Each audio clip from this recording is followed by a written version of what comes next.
kombo ya Yesu te tobondeli. Amen. Amen. Amen. Beta ta maboko amen. Somo za maboko beta mo bien aimé beta. Merci beaucoup. Tika pour la parole de Dieu. Sans plus tarder. Beta la ya weza kwa merci. Gloire à Jésus. Gloire à Jésus.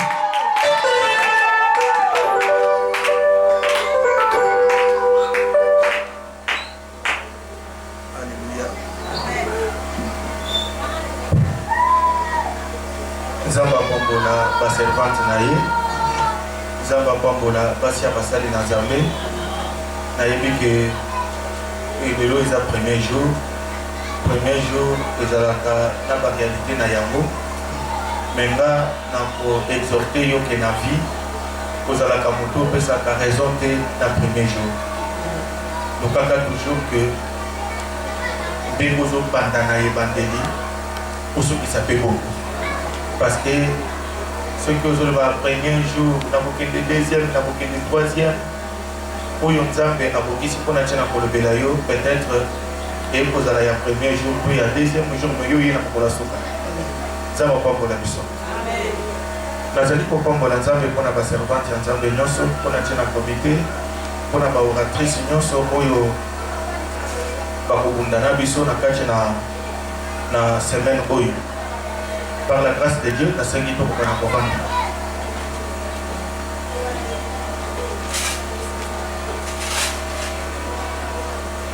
Chaque jour, nous avons au moins des orateurs.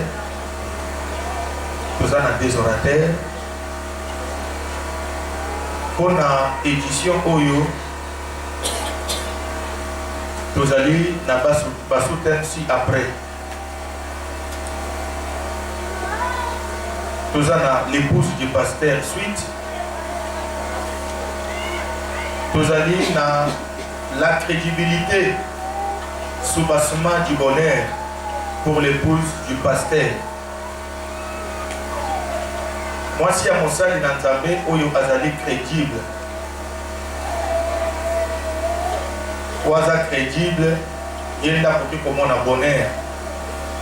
Wana ba côté biso yango journée à lobby et pas ya maman Angèle Baya. Ya bibale kwa koza la deuxième oratrice na biso à côté biso na ko Italie. L'épouse du pasteur doit opter quelle attitude vis-à-vis de la famille de son mari. Moi, si à mon salle dans Nzambe, moi, si à pasteur, moi, si à prophète, moi, si à docteur, moi, si à évangéliste, moi, si à ancien, moi, si à prédicateur, vis-à-vis à famille, il y a mon bali na yewa za mon salle dans Nzambe, à koki kozala na lolenge nini. Lolenge nini à koki kozala na yango. Wana moto à côté de biso yango et kozala maman Émilie Lopongo, on a joué à côté de Malikolo, Tomonaye, Tobete Nicolo, Maboko Makas. Gloire à Dieu, maman Obandi. Troisième jour, Tozali na thème, sous-thème plutôt, Ezali, quel rôle jouer pendant que le ministère de son mari est en souffrance? Rôle Nini, moi si à Koki, pour jouer tango le tomo ya mobali na ye tango makambo mobali na ye azosala ezali kokende liboso te eza kosouffrir. Alors moi si akojouer rôle nini moto akote ya biso yango ekozala mama Micheline Lévi. Nasima tokozala na oyo babengi une épouse accusatrice, ezali moko ya sous-thème na kati ya l'épouse du pasteur ekolakisama toujours epai na ngai moko na bino. Na nsima tokoyoka comment élever son mari en cas d'une chute. Lolenge kani okoki kotombola mobali na yo soki akwei, soki akakemi, okoki ko relever ye ndenge nini. okoki kosondola ye, okoki kobwaka ye, okoki koreleve ye, mais comment wana mutu akotangisa biso ezali mama Nasi Lundu ye oyo azali coordonnatrice ya ba assise oyo ntango atelemi tobeteli nkolo maboko makasi mpona apambola biso na nsima tokolakisama lisusu na oyo etali l'épouse accusatrice mwasi mofundi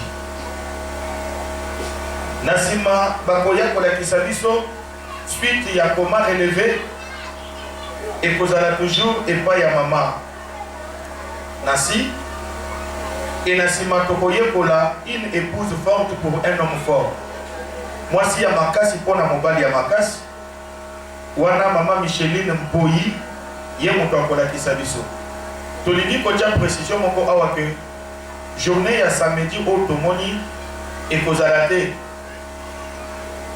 te conférence na biso ekosuka le vendredi. Alors oratrice oyo ya vendredi akomata ya samedi plutôt akomata vendredi.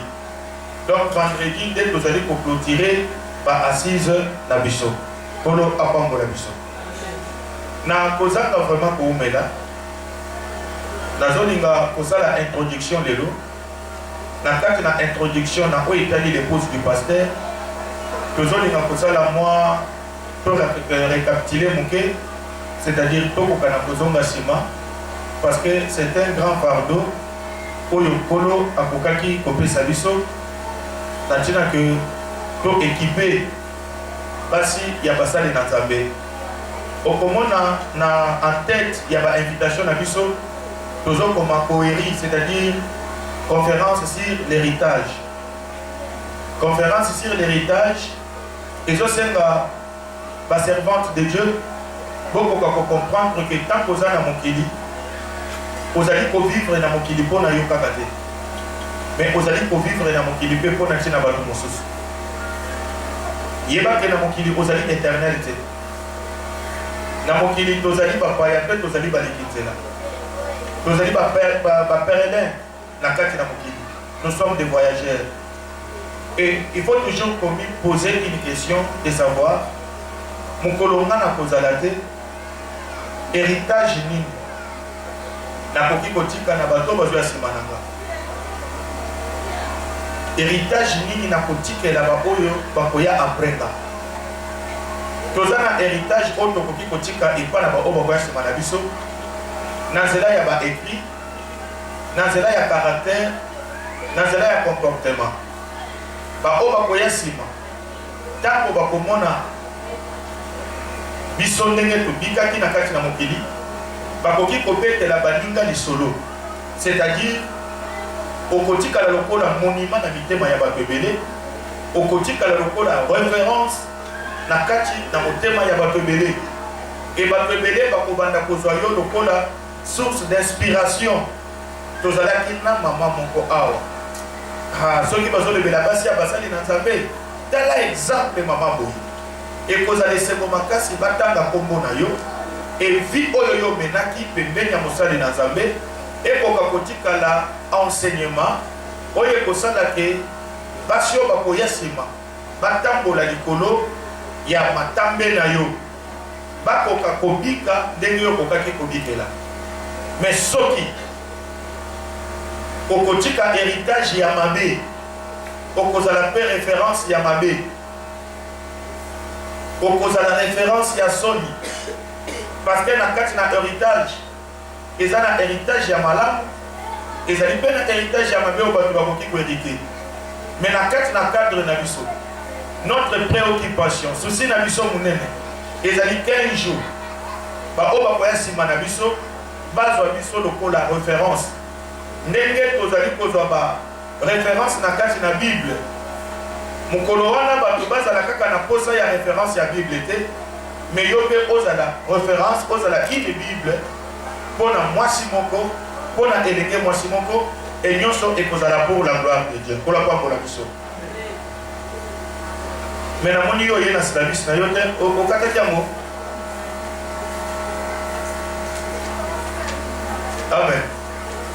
Alléluia. Mais là, c'est la mission de Zogi. Aux yeux, quand on va la montre, c'est la mission de Kati. Donc, vous savez, mon attaque. Ça va prendre la mission. L'épouse du pasteur. Tu as définir. Premièrement, une épouse comme étant un être semblable à l'homme, créé pour être une aide auprès de lui, être semblable au sexe opposé à celui de l'homme. Tant que vous avez épouse, vous avez un moisi, oyo akelamaka na nzambe po akoka kozala lisungi to azala mosungi. Na yebi que na première édition bandeko ebele bazalaki na posa ba verset tokobanda kotanga yango mingi mpenza te mpona ntina koganye ta na biso. Genèse chapitre 2 verset 18. Nzambe alobi il n'est pas bon que l'homme soit seul. Et c'est que kosalela ye aide oyo azali semblable. Maman awa na liyo comprendre que ozali sous-ensemble ya mobalité. Na liyo comprendre que ozali inférieur par rapport ya mobile. Parce que Nzambe alobi bien que je lui ferai une aide semblable. C'est-à-dire l'épouse est comme son mari. N'est-ce clair? L'épouse est comme son mari. Azali okola mobali na ye. Parce que azali semblable na mobali na ye. Ozali tabicité. Ozali tabicité. Et Nzambe azoloba aide semblable. Pourquoi Nzambe alobeli aide? Elingi koloba te na kati na likanisi na Nzambe akokaki ko comprendre que kati na mobali il y a des vides. Eza na vide moko oyo ezosenga mutu moko akoka kokomble yango. Parce que soki vide eza te aide akoya kosala nini? Soki faiblesse ezali te aide akoya kosala nini? Même à la manière des hommes, soki mutu azotonga ndako akomi déjà likolo akozala incapable ya kokita na se po ya kobalusa mzelu na nsima amata lisusu nango likolo malgré makasi na ye, malgré mayele na ye akokoka te. Elingi koloba ke il y a un vide qui s'est créé, d'où il faut qu'il y ait quelqu'un oyo akoya po akoka kokomble vide wana. Yango j'insiste pour que la femme n'est pas inutile. La femme est indispensable. J'insiste bien, la femme est indispensable. Oyebi na kati na bato bazolo ba français, bazali kolobela important, bazali kolobela nécessaire, bazali kolobela utile, mais ezali pe na o babengi indispensable. Ce qui est important peut manquer. Mais quand ils allaient indispensable, il faut qu'ils posent en tête. Que Dieu vous bénisse. Il y a pas comme on a même Barak, roi Barak, Déborah Azoya Koye Bisaye, que Nzamba Pesio et Longa, et pas Yabamuna Nayo, Okoki Kokende. Les lots Nzamba Pesio et Longa. Déborah prophétesse à l'Obi. Mais Barak a dit Déborah na Elobi. Azoye Bisaye que ceux qui ont kokende nanga te kape na kokende te. Donc Barak a compris que na cause à la complète ce qui moi chaza pembeni nanga. Même le Seigneur Jésus-Christ a dit Nzambe dans la chair. Bible les élit kolobana mukanda ya Luc chapitre 8 que Jésus-Christ avait les 12 et quelques femmes. Pourquoi Atambola Kikakana ba 12 ? Donc la femme était indispensable dans le ministère de Jésus-Christ. Que Dieu vous bénisse. Il y a un moment où je lui ferai une aide semblable. Nakiti. Nani bazobenga pasteur. Tolobaki le pasteur azali l'homme appelé au ministère pastoral pour les salis des âmes sauvées par l'évangélisation. Tango bazobenga mutu pasteur, pasteur, pasteur. Mon pasteur, c'est un berger. Azali mobateli. Moto oyo azali na charge. Ya bampate, ya batu, ya milimo ya batu oyo bikaki. Na nzela ya sango malamu oyo te ya maki. Pasteur azali leader. Ya assemblée ou ya communauté chrétienne. C'est un leader. Azali mokambi. Un leader azali guide. Motoazo la kisanzela. Pasteur a joué à 4 rôles. Pasteur a joué à 4 rôles. Rôle ya liboso ya pasteur aza mokambi. Écoutez, okoki kokamba bantu te soki oyebi esika ozwaki bango te. Nazwi bango wapi mpe nazokende na bango wapi. Po il faut yeba nazwilaki bango wapi. Alors nazomema mpe bango wapi. Moïse lokola pasteur ya Israël ayebi ke nazwi batu oyo na Égypte. Mais nazomema bango na Canaan. Alors un leader, to un pasteur, rôle na ye ya liboso, azali mutu azokamba, azali guide. Yeba ke guide, aza mutu oyo ayebi nzela. Premièrement, ayebi nzela. Ya mibale, guide, aza mutu azali ko faciliter bato oyo azomema nzela. Doit faciliter bango nzela. Parce que mutu azali mutu azolakisa ye nzela akobanda kotatone, akozala lokola aveugle. Na makambo nyonso tosalaka na vie, nous avons besoin d'un guide. Tozana bosenga ya mutu oyo askendaka liboso. Tozana bosenga ya mutu ayebi nzela. Yenda ko faciliter biso. C'est ça. Alors, wana ndezali premier rôle au pasteur azali ko jouer. Azali moto azolakisa nzela. C'est un leader. Azali guide. Ayebi azwaki bango wapi bazokende na bango wapi. Mobali na yo azwi bato amimisi bango na mokili. Mazomema bango wapi na royaume de Dieu. Mais avant tokende na bokonzi na likolo, akendeki kozwa bato mosusu aza na bango na église baza ba illettré. Ba mosusu bazali bato bayebi comment ko se retrouver te. Mais pasteur azali na rôle ya ko jouer na tina ke ata mutu oyo azali inutile. Oyo nzamba apesi ye lobi asala ke mutu na koma excellent. Bato nyonso bazingaka David bazalaka bato mayele te, bazalaka ba diplômé te. David bazingaka ye na bato bato moko inutile. Mais les jours après, onction ya David et transformaki bato wana bakomi kobenga bango ba vaillant héros de David. Il faut yeba nazwi aza pauvre mais akosuka pauvreté. Amen. Nazwi ataka classe D mais akosuka bougete. Nazwi aza na tina te mais il faut na rendre ye utile. Parce qu'un guide doit toujours avoir une vision. Deuxièmement, pasteur a joué rôle ni. Pasteur azali mutu azopesa bilia. Aza mutu aza koleisa. Ozo tambola na ba meme ozo kende na bango. Mais oza na biloko nini obombeli bango ya bango kolia. David a dit l'Éternel est mon berger. Il me fait reposer sur le vert pâturage. Il faut oser la pâturage. Pasteur a fois à la pâturage. Oye sengeli apesa epa ya ba brebis. Boba kongana kolia. Or Bible lobi mutu akobika kaka na mapate. Mais akobika na maloba nyonso ezouta na monoko ya nani ya nzambe. Elikambo mpe etali biloko ya kolia esengeli o retenir que Jésus-Christ azoloba mosali nini na kotia likolo.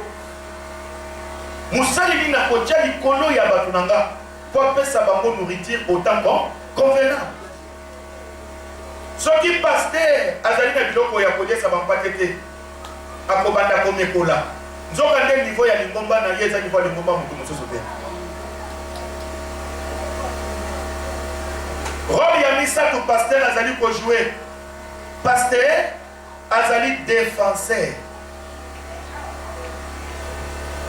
Aza obligé pour na ko défendre.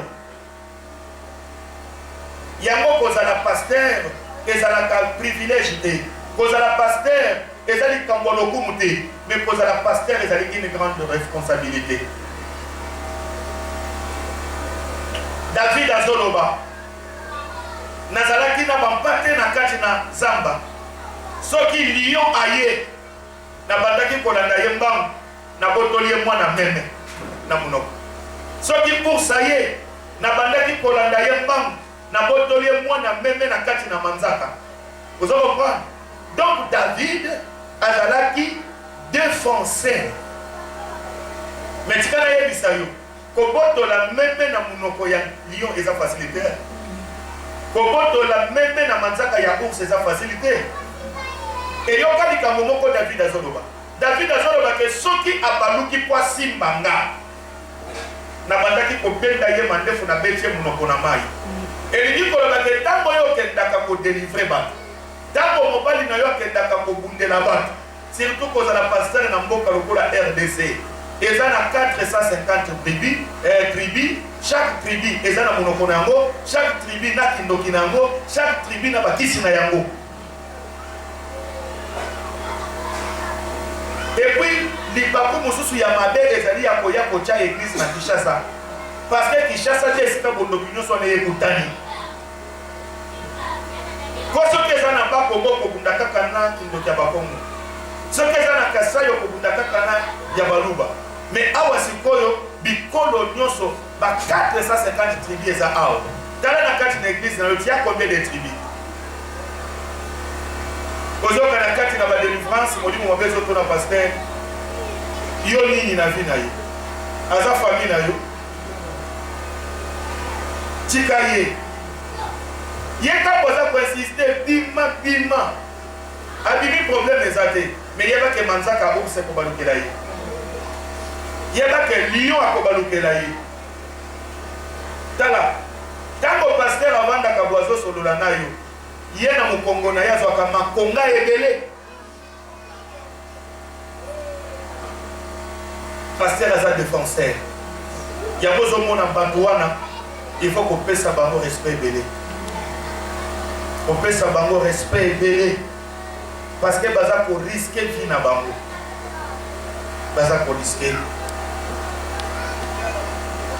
Quatrièmement, un pasteur azali un protecteur. Mon azali ko protéger.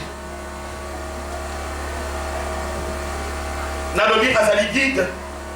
Nalobi azali mon azali esa. Yamisatu nalobi azali un défenseur. Yamine nalobi azali mobate azobomba. C'est ça un pasteur. Azali kabo par rapport à Mukanda ya Ephésiens chapitre 4 verset 11. Ephésiens 4 11. Na likolo kuna partir à verset 8 kokita oyoki bazolo bake étant monté au ciel. Tango amataki likolo amataki kaka bongo te amataki elongo na ba captif. Ba captif wana bango ndeye ayaki kosala bango makabo epai na bato. Un pasteur c'est un homme donc azali kabo ya nzambe kati na bato. Soki nzamba asali bino likabo il faut kobatela likabo wana. Mais yeba ke mutu azobatela likabo wana premièrement eza église te. Mais premièrement c'est l'épouse.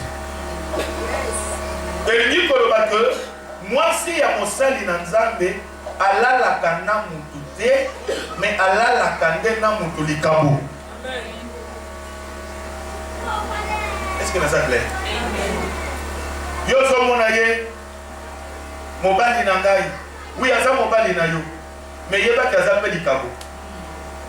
aza kaka likabote azali pe mutu nzambe parce que aza na eteni ya bunzambe na kati na ye.